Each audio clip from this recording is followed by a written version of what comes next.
আজ ৭ রমজান এবং পবিত্র রমজান মাসের মাঝেই সিলেটের প্রধান কাঁচা বাজার ও মুদি বাজারে ক্রেতারা কিছুটা স্বস্তির নিঃশ্বাস ফেলছেন।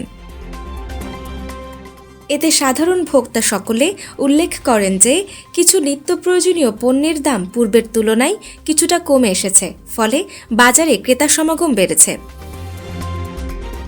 সিলেটের কাঁচা বাজার ও মুদি মার্কেটে দেখা গেছে ঠিক রোজা শুরুর কিছুদিনের অস্থিরতার পর বাজারে পণ্য সরবরাহ বাড়ায় অনেক জিনিসপত্রের দাম কিছুটা নিচে নেমে এসেছে। ক্রেতারা জানান, গুরুত্বপূর্ণ ও প্রয়োজনীয় বিভিন্ন পণ্যের খুচরা ও পাইকারি দর সামান্য কমে যাওয়ায় তারা কম খরচে কেনাকাটা করতে পারছেন, যা এই রমজানে বাজারে একটি ইতিবাচক চিত্র তৈরি করেছে। এক স্থানীয় সবজি ক্রেতা বলেন, গত কয়েকদিনে দাম কমায় আমরাও অনেক স্বস্তি পেয়েছি। এখন কাঁচা বাজারে ক্রেতা ফিরছেন। আর এক ব্যবসায়ী জানান, সরবরাহ নিয়মিত আসায় দাম কিছুটা ভারসাম্য মূল্যে এসেছে। আপনার মনে কি হয় যে দাম কমছে না বাড়ছে? সামান্য একটু কমছে মনে হয়। এখন কি মনিটরিং করার কারণে কি ভালো হয়েছে? হ্যাঁ, একটু ভালো হয়েছে। তো আলহামদুলিল্লাহ মোটামুটি এই বাজারে সস্তা আছে, এরপরে যানজটও কম, বুঝছো না? আর দোকানদারগুলো খুব ভালো ব্যবহার তারা। বাইরু দাম আছে, এখন কাস্টমার একটু কম। এরপরে আমরা তো বাই সিন্ডিকেট বন্ধ হয়ে লিছি একবারে। আমরা একবারে ন্যায্য মূল্যে বেচলাম, যেন সিন্ডিকেট করবার লাগে দিতাম না।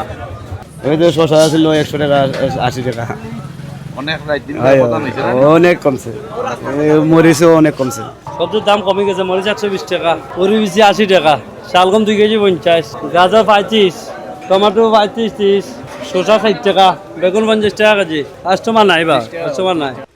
সরকারি পর্যায়ের বাজার পর্যবেক্ষণ চলতে থাকায় এমন কিছু ইতিবাচক পরিবর্তন দেখা যাচ্ছে। বাণিজ্য মন্ত্রণালয়ের পর্যবেক্ষণ টিম এবং ভোক্তা অধিকার সংরক্ষণ দফতর নিয়মিত বাজার মনিটরিং চালিয়ে যাচ্ছেন বলে সংশ্লিষ্ট কর্তৃপক্ষ জানিয়েছে।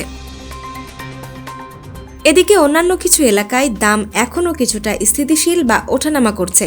যেমন ইফতারির সময় চাহিদা বাড়লে কিছু পণ্যের দাম আবার হালকা চাপ অনুভব করছে।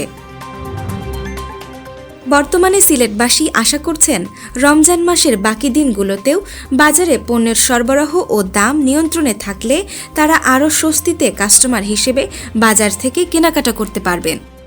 40 টাকা 50 টাকা 60 টাকা আছে, এখন একটু দাম কমছে, 30 টাকা 25 টাকা বিক্রি হচ্ছে। এখন তো আপনার ওলেই বেচলাম, আপনার আর বেশি দামে বেচা যায় না। মালের দাম আস্তে আস্তে যত দিন যাবে তত কমে যাইব। আপনার তেল বর্তমানে আগে লাকি আছিল 161, এখন বর্তমানে কমছে 159, 2 টাকা কমছে।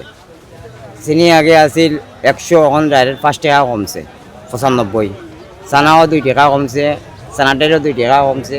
তেলের দামও মোটামুটি এটা কমে আছে। মাল এখন বর্তমানে বাজারে পর্যাপ্ত আছে, দামটা কমবে। রোজার আগে আসছিল এটি মনে করুন যে 65 টাকা কেজি। রোজার পরে পেঁয়াজের দাম অনেকটা কমে আইছে, ওখান বেচলাম আমরা 45 টাকা কেজি।